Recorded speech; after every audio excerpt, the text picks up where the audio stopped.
Subscribe now and press the bell icon. Never miss an update.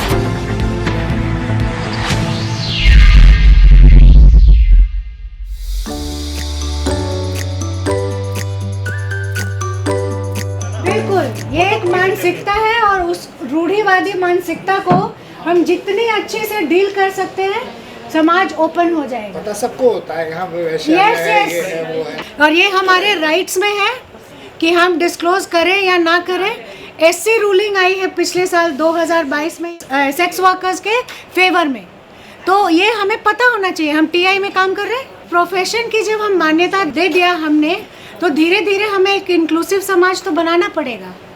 और इसमें एक दो अधिकार और भी हैं कि पुलिस हरासमेंट से बचने के तरीके इसमें बताए गए हैं। उठा के कोई ऐसे ही नहीं ले जा सकता सिर्फ इसलिए क्योंकि एक व्यक्ति का प्रोफेशन सेक्स वर्क है। स्टिग्मा, डिस्क्रिमिनेशन और वायलेंस हमारे सेक्स वर्कर्स के साथ तो हर जगह है। सबसे ज़्यादा हमें कहाँ देखने को मिलता है? पार्टनर्स से। उसमें भी सबसे महत्वपूर्ण क्या है? Slapping is very common form of violence. और क्या देखने को मिलता है बता दीजिए?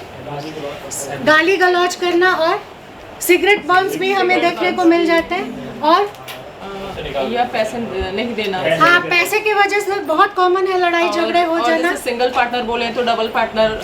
और कभी अगर किसी और पर्सन के साथ उसने रेड हैंडेड पकड़ा तो उसके पर तो कितना वायलेंस होगा हमें नहीं पता। हाँ जी, राइट, क्योंकि जागीर समझने की बीमारी हमारे समाज में बहुत है।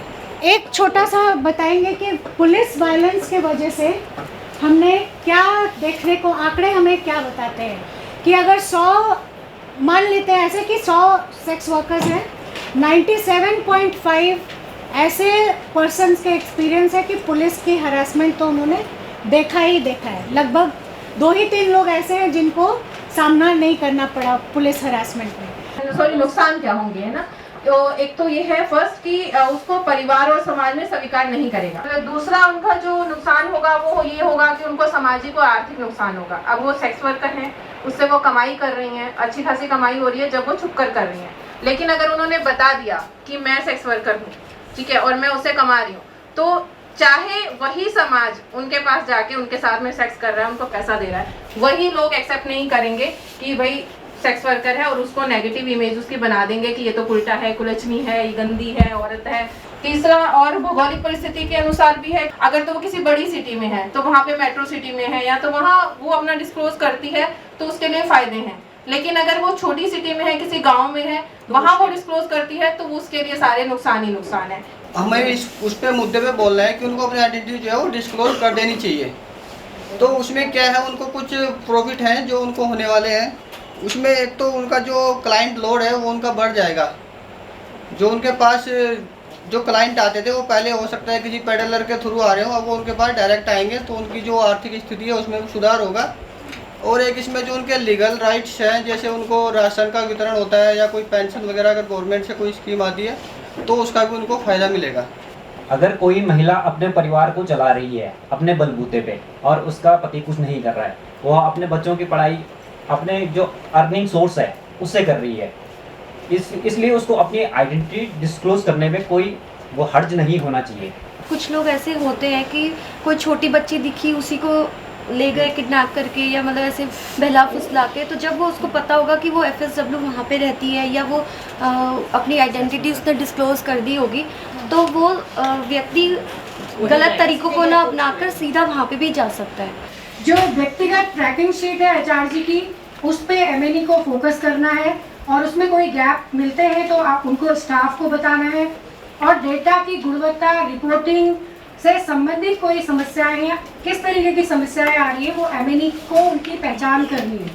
शुरुआत की हम यदि बात करें, किसी भी प्रोग्राम को हम चलाते हैं, किसी भी टाइपोलॉजी में काम करते हैं, तो हमारी शुरुआत पीयर एजुकेटर को लेके होती है। फील्ड में पहला जो असेसमेंट होता है वहाँ पे उसकी मुख्य भूमिका है।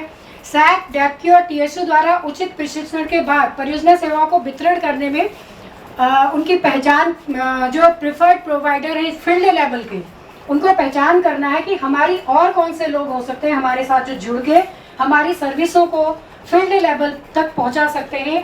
हॉटस्पॉट है, जैसे उसका माइक्रो प्लान बनाना, योजनाओं के कार्यान्वयन की निगरानी करना और योजनाओं की समीक्षा करना। परियोजना के जो आवश्यक मानदंडों के अनुसार आउटरीच गतिविधियों को लागू करने के लिए जो पीयर एजुकेटर हैं उनकी क्षमता निर्माण, उनको बीच बीच में उनको ट्रेनिंग करवानी है।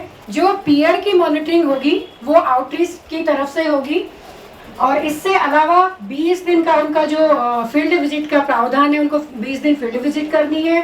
पीयर एजुकेटर को भी साइड वाइज माइक्रो प्लान तैयार करना है और जो भी फील्ड की डिमांडें हैं ऑफिस में बताना है कि उनकी कौन सी साइड में किस तरीके की डिमांड निकल के आ रही है।